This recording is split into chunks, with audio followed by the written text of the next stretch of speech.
Welcome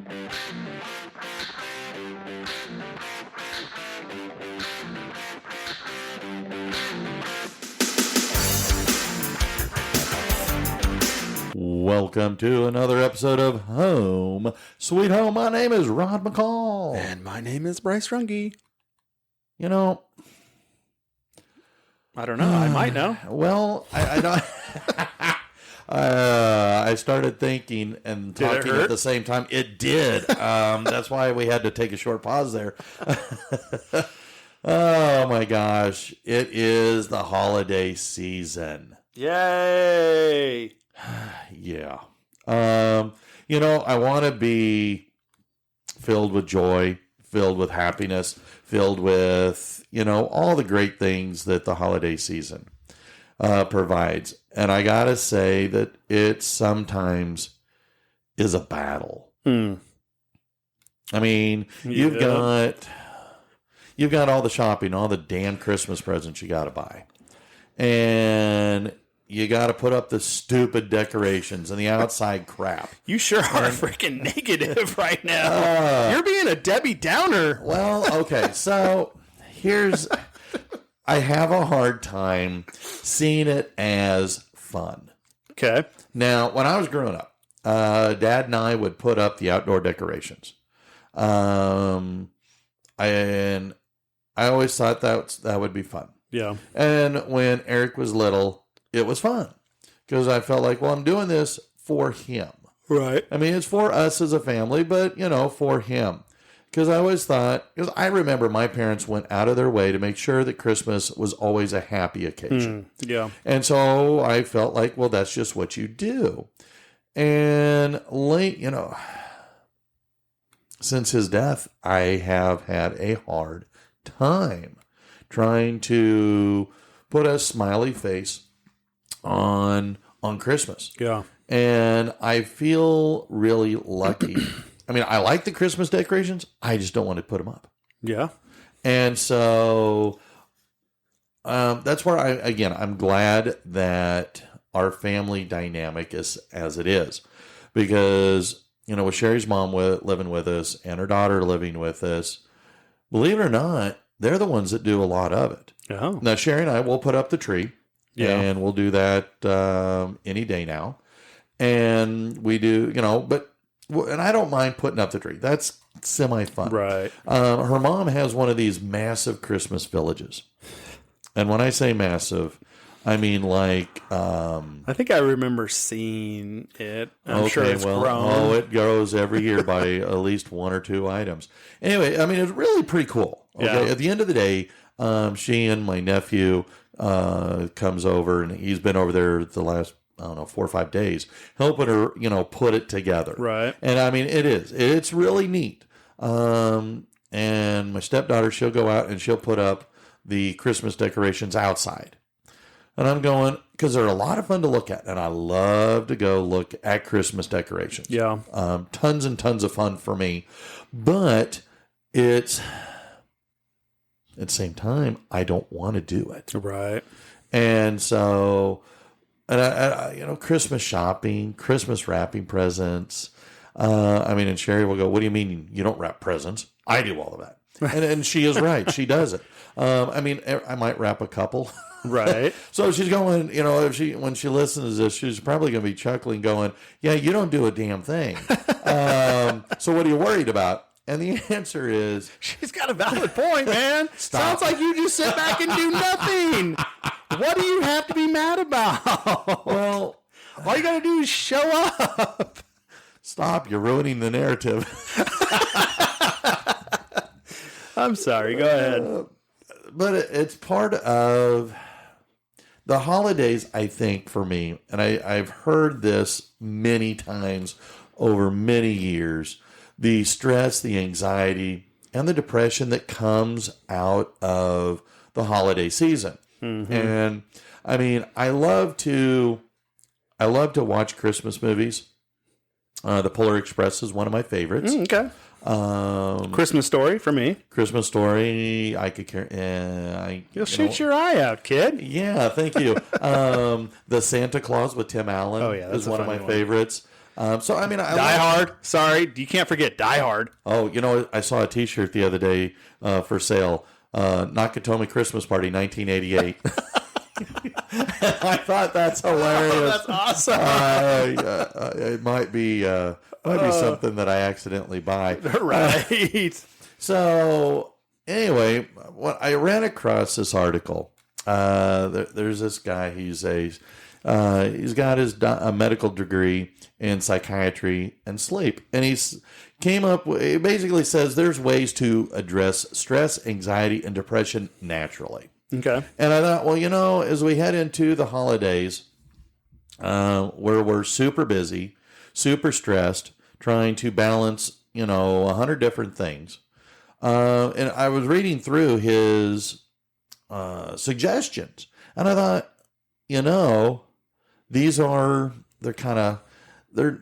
if you put your mind to it, you could do this. Yeah. It doesn't cost you money. You don't need to go to, a psychiatrist to get, prescription drugs.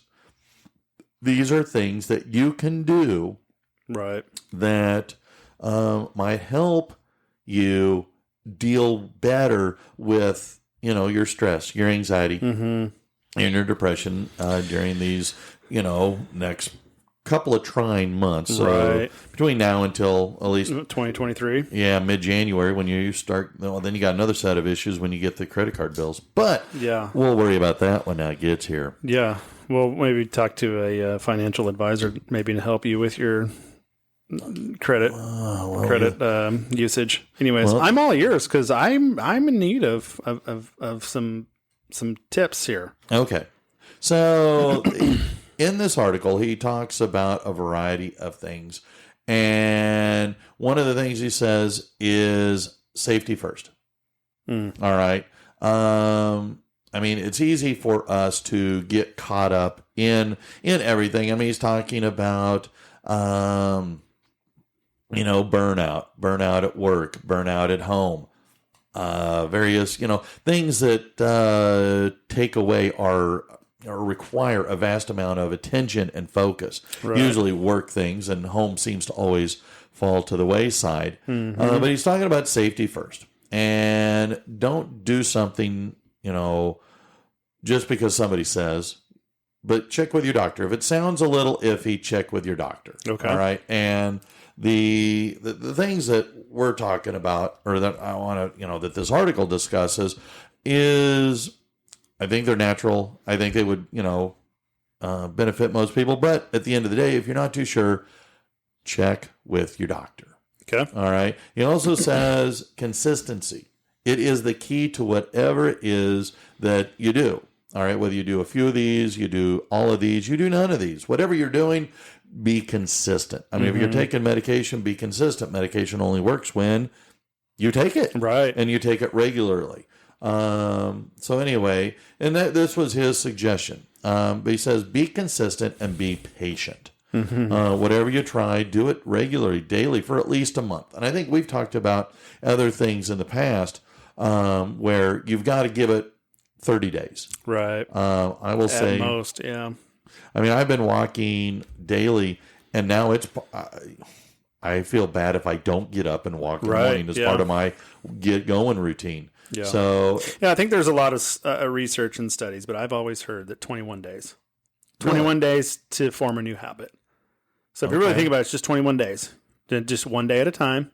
I got one more day. One more day. I could do this, right? Are you talking about becoming consistent? Okay. Right. But so they as in whoever they is. Smart people? Yeah. 21 days to form a new habit. Okay. Well, and that fits really well with what they're suggesting here. The other thing is to keep track of what you're doing, the new things you're trying, and that can simply be a journal. Okay, I was just going to say, like, journal it. Yeah, okay. And I find that for me is real easy to do. Yeah, because I can just open up, with a computer, get you a Word document or a Google Doc, right? And you just type a few things in, and for me that works out real easy. I mean, I put in the date, a couple of sentences, or if I'm really frustrated, a page. Yeah. but it gives you the opportunity. So, because I have found that when I go back and read these, months later, years later, I find them kind of interesting and sometimes hilarious. Right. Because I'm going, my God, what an idiot. But anyway, so again, whatever, any of these activities that he is suggesting, right, I think his precursors of be smart, be safe, right, be patient, and keep track of what you're doing. Keep track. Because I think you can see, especially through, when you're journaling and writing, when you go back and read, you can, I've done this with other things in the past, and I can see my transgression or my mood changing, becoming more, either more positive or less positive, right, more angry, less angry. And so, and it's kind of interesting, especially when you know what the end is, you can see things changing. Right. And so that's the joy of a journal. Yeah, I totally agree with that. I've gotten away from that, and just listening to this is a good reminder for me to get back to that place, having something to track, to monitor, to watch, to reflect on. That's one of the things that will help you grow, become consistent, and form new habits. You have to keep this running dialogue, if you will, just to track your progress. Yeah. Okay. Well, so you're coming up from one perspective. I'm listening or reading what this guy's saying. So, and it makes good sense. Yeah. It sounds logical to me. Right. All right. So his first suggestion, and I have to say that I do my level best on this one. Okay. Again, one of the best ways to combat stress, anxiety, and depression, sleep. Oh. In fact, he says that. Else. Oh, well, that may also begin with an S, but this is sleep. All right. And he says that sleep is the most restorative activity for the brain. Yep. He says evolution has kept sleep around in all the plants and animals forever because it's important. Right. And so, and I will have to say that when I get quality sleep, I feel more capable of handling the things that come my way, the positives, the negatives. Sure. But I respond better when I am tired. And and this isn't just because I got a bad night's sleep. This is, a week of bad sleeps. Right. 2 weeks of bad sleeps or not enough sleep. 4 or 5 hours, across multiple days. And so anyway, he was saying that, good sleep can help your brain. He also says that good sleep leads to better impulse control. Mm-hmm.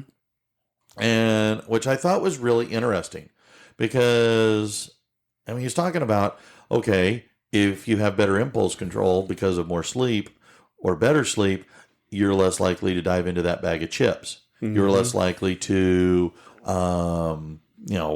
eat ice, grab that tub of ice cream, and instead of taking 3 or 4 scoops in a bowl, you're taking half a gallon. Yeah.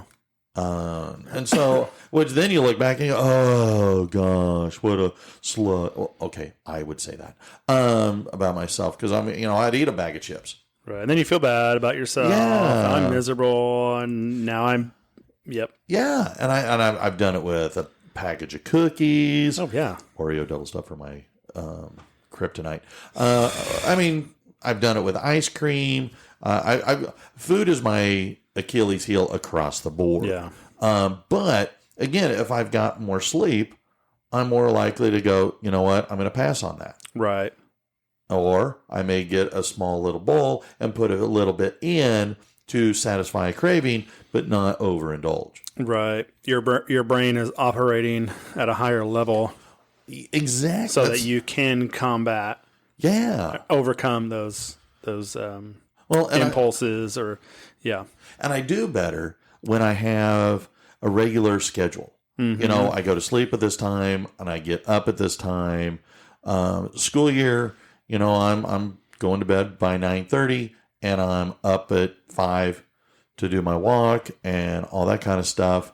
and out the door and off to school and all that. Yeah. But that's one thing I do like about the summertime is that I don't. But even then, I still try and keep a bit of a schedule. Somewhat of a schedule, yeah. And as long as I get 7.5, 8 hours of sleep, I'm doing pretty decent. Right. And so it helps my mood.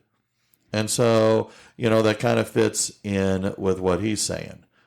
Read, but in fact, he makes a suggestion of tech off at 10, meaning no TV, no phone, no laptop, no text message, no email, no other electronics before bed. I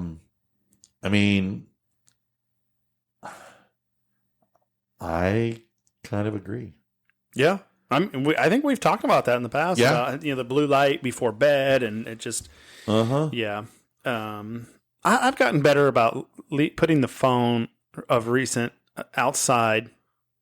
It's not on my nightstand. It's outside. And then like my alarm goes off, 5 something. I've got to get up out of bed, go shut it off, but I also am not on it in the bed where there was a stretch where I was like on it constantly. I need to be better. You do? Well, it's okay. 'Cause we'll watch TV and I'll be playing one of my games on my phone. Oh yeah. And so Sharon and I'll sit there and we'll be watching and playing the game and watching and playing the game. And so, but for me, I think for both of us anyway, it is a detoxification for the day. You're watching the TV, but you're not in, I don't know, it's on. Yeah. And you're interested, but you're also on the phone, but I'm not reading news. I'm maybe looking at Facebook, mostly at the jokes that come on. Yeah. That kind of stuff. And we'll share jokes that go back and forth. But yeah. All right. So one of the other things he talks about now, I don't know about you, but I wake up at least once in the middle of the night to have to use the little boy's room. Yeah. Yeah, I do. I kind of figured that, drinking a whole bottle of water right before bed is going to force me to get up. So I try to cut that water consumption off at a point, just knowing that our sleep is so out of whack. I don't think I've slept good in 2 years, to be honest with you. Well, you got 2 little babies. We got 2 little ones, and then it's been a crap show lately. So sleep has just been jacked up, and we're not doing anything to help the situation by being on the phones or drinking water.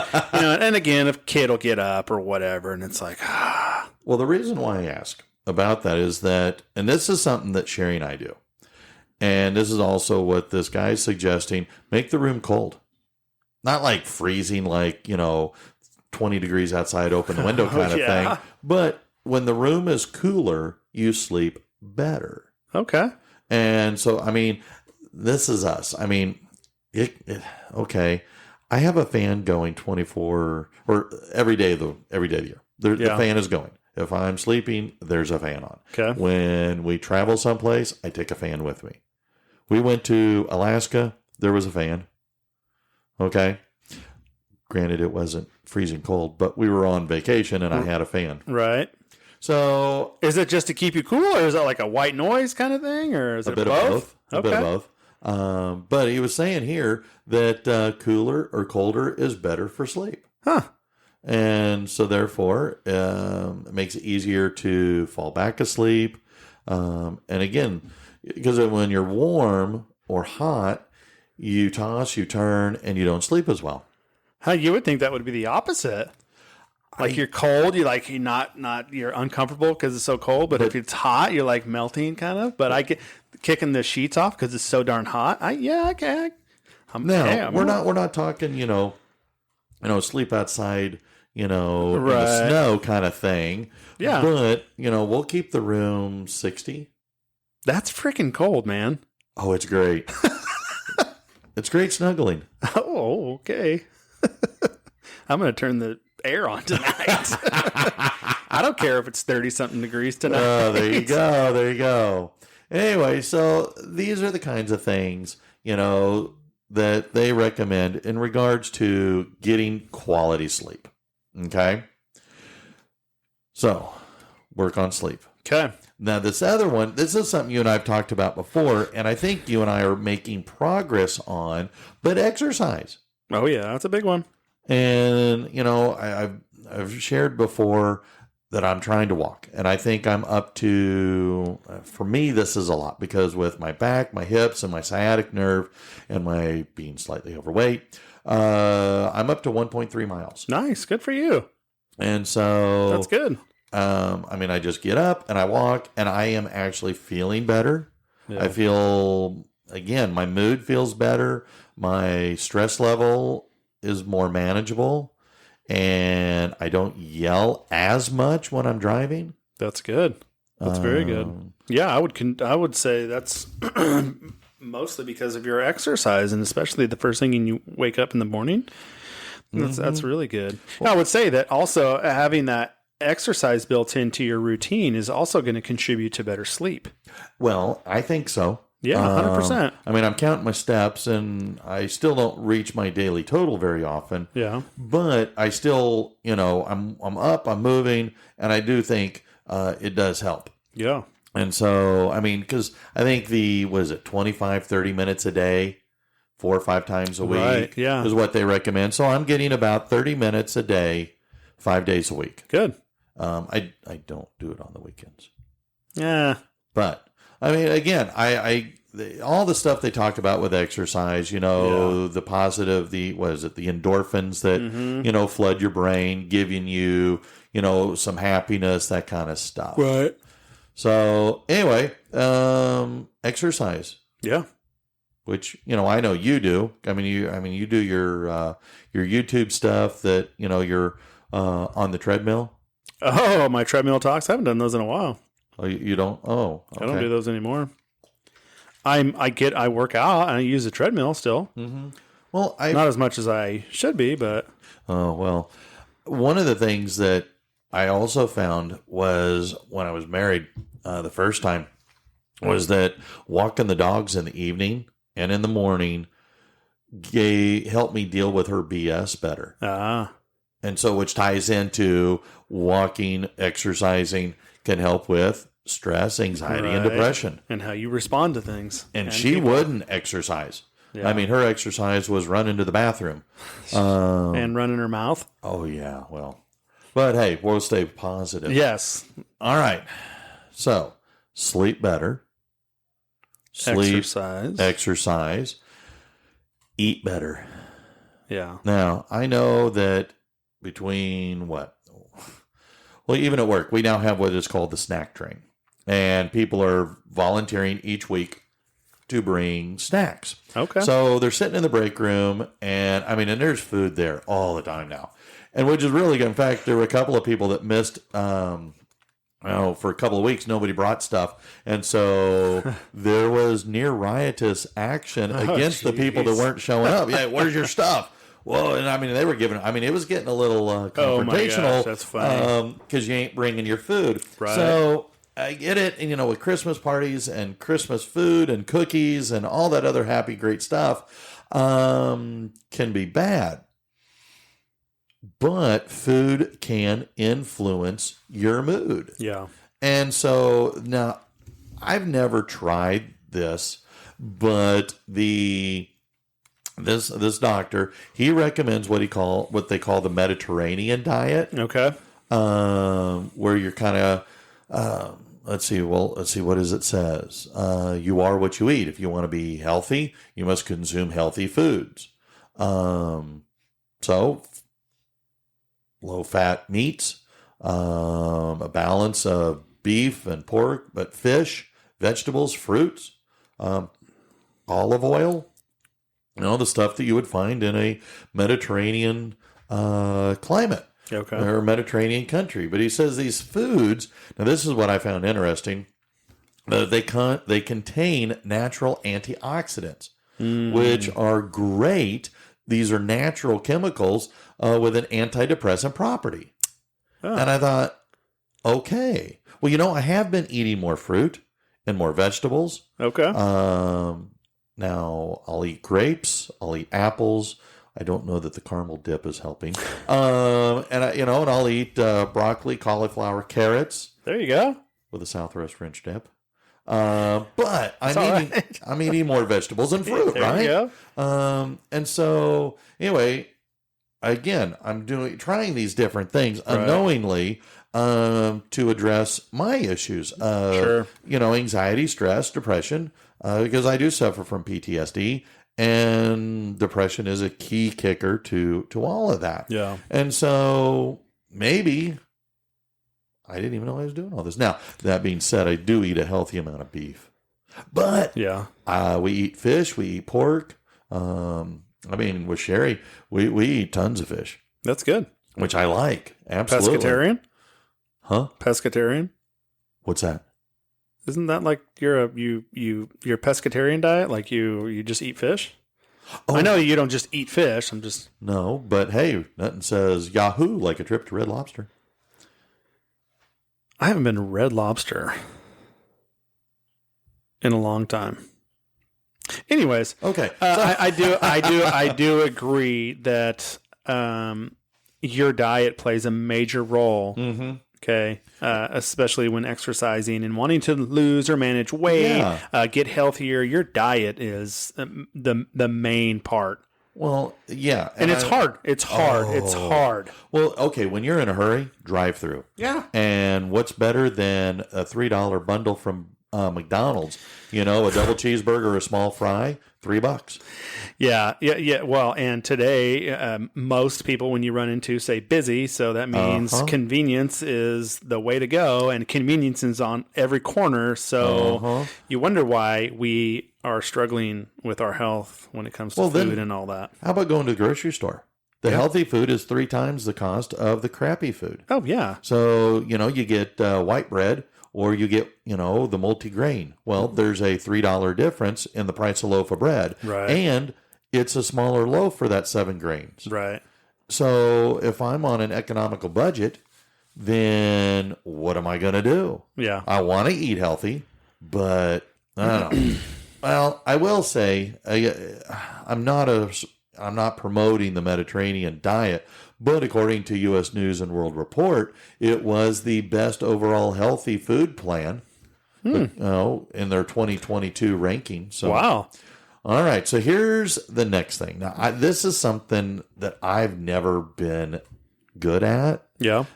Probably why I don't try it very often. But they call it meditation. Oh, I've heard of that before. Do you do it, though? I mean, I've heard of it. That doesn't mean I do it. No, I mean, unless you would consider prayer. No, I don't know. Well, okay. So according to the New York Academy of Sciences, they say that mindful meditation improves or leads to improved quality sleep. Yeah. And so I think if you can shut your brain down for a little bit, rest, try and shut out the outside noise before you go to bed. I used to read with Sherry with the TV. That makes it kind of hard, but I've always read before I go to bed. And you're not supposed to meditate now. What? Smart Alec. Yeah, I heard you. But anyway, they're saying that when you can meditate, all right, that it can provide or improve your memory process, your ability to learn, to regulate your emotions, and to take a better perspective or look at different perspectives. Again, when you're a little more kind of calm, and that's how I take it anyway. And so they just highly recommend mindful meditation. Yeah. So they even gave a definition.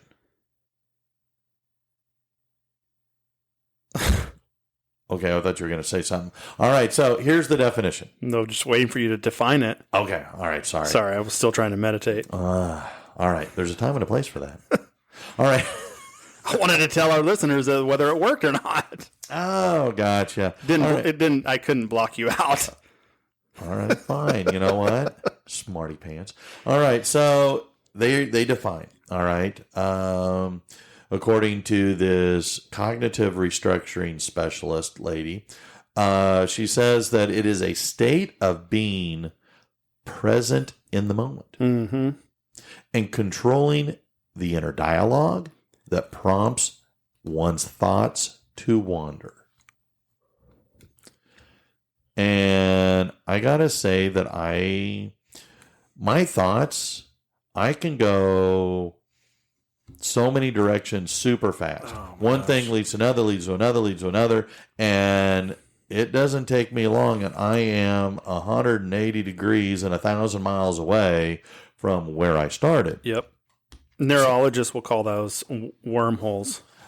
Okay, I wouldn't disagree with it. Yep. But I think that there have been times where I will turn off the radio, turn off the audiobook, and I don't know if it's meditation, but I'll talk to God. Mm-hmm. And usually when I'm in a frustrated mood, Right. but I'll talk. And I have to say that while it's a one-sided conversation, I feel better. Right. So it's, I don't know. Again, I don't know that would be considered meditation, but it kind of reminds me of that. Yeah. I've been in that position also, Rod, where I've just shut everything down and I'll be talking. But now I'm trying to get back to that place where if I'm going to shut the radio down and roll the windows down, I'm just going to listen. And I think that's a meditative place, but also that place where you're not doing any talking. Mm-hmm. You're just listening. That's an idea. Maybe I'll try that. And I think in those moments where I have done that, I've heard, I've benefited, it ends up being better. Okay. How about that? No, that's fine. I can see that. Yeah. Because I do find that sometimes if I can turn the noise off, I don't do it very often, mostly because I don't think about it. Yeah. But listening to you, there have been a few times here recently that I have, I'll roll the windows down. Yeah. And I'll turn the audiobook to music. And for me, I can tune out a lot with music. Music seems to kind of tie up a part of my brain that usually goes into what you call them, the wormholes. Yeah. So for me, the audiobook is I focus on, but the music kind of ties up that distracting part of my brain so that the other part of my brain that has thoughts, it makes it easier for me to, I don't know, stay focused. I mean, I listen to music when I read my textbooks. Yeah, me too. And but you put on a TV show, forget it. Can't do it. No. Yeah. So, yeah. No, something I heard just this past weekend from our pastor, it reminded, you making that comment about having it being a one-sided conversation, kind of going back to it's one-sided because you're doing all the talking. You're not listening. oh. And that hit me Wow. in a place where it needed to hit me. Okay. Instead of, how about you just shut up and listen? You can't hear me because you're doing so much talking. And you're still talking. You're not listening. You're just still talking. Or for us, now we've talked about it several times, several episodes, we're surrounded by weapons of mass distraction. Mm-hmm. And so everything's going to vie for our attention. And so that's why it's important to get to that place where there's nothing on, there's no kids screaming, and maybe that's 4 a.m. And if it's 4 a.m, maybe it's for you on your walk. Okay. That's, and I'm not saying this, and I'm not on my high horse or anything, because I'm right there in that same position. Like, why do I feel like this is a one-sided conversation? Why do I feel like I don't have any answers? Why is it going this way? Why? Maybe you'd get answers if you actually were intentional with your time in silence. And so that's kind of, it just reminded me, you making that comment and then hearing on Sunday. And I think there's mass amounts of validity to that. Well, yeah, I can't disagree with you. So I guess if I listen a little more, eat a little better, keep exercising, have a good sleep regimen, maybe I can do a better job this holiday season fighting the stress, fighting the anxiety of, I gotta get this done. I gotta get this done. Mm-hmm. Well, what if I get them something they don't want? Screw it. You got them a gift. Right.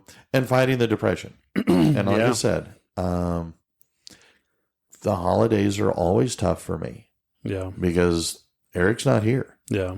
And, holidays have always been for kids. And I love when I've got little kids. Mm-hmm. And luckily I still got, nieces and nephews that are little that still get excited with Santa. Right. And all that. So, yeah.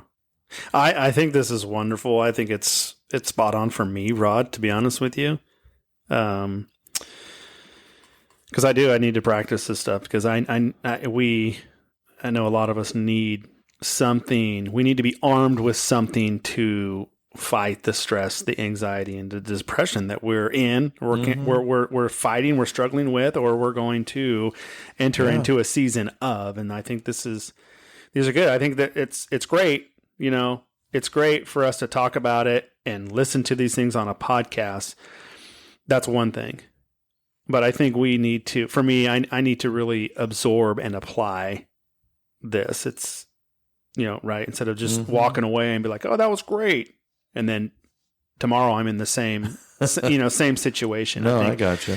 It's, it makes sense. Yeah. And I need to be, again, going through this has been a nice reminder. Yeah. And so in order to be a better friend, a better husband, a better dad, a better coworker, a better teacher, maybe I should be more aware. And again, it's just changing a few behaviors. I'm not having to, again, pop a lot of pills. Right. They're just things I can do on my own. Yeah. I agree, brother. All right. Well, then I guess I better get on my walk. Go do some exercise. You go do it. Get after it. I got grapes in my lunch bag. You got grapes? Hey, grapes, Mediterranean. Nice. I could squash them into wine. I didn't. Now you're talking. Didn't say anything about alcohol, so I guess it must be a good thing to consume. So. Right? Hey, very good. Oh goodness, well, these are some. This is a good one, Rod. I think it's a good timing, not just for me. I think a lot of people. Well, hopefully for me too. So, anyway, until next time, I'm Rod. I'm Bryce. Let's go have a glass of wine. Hey. All right.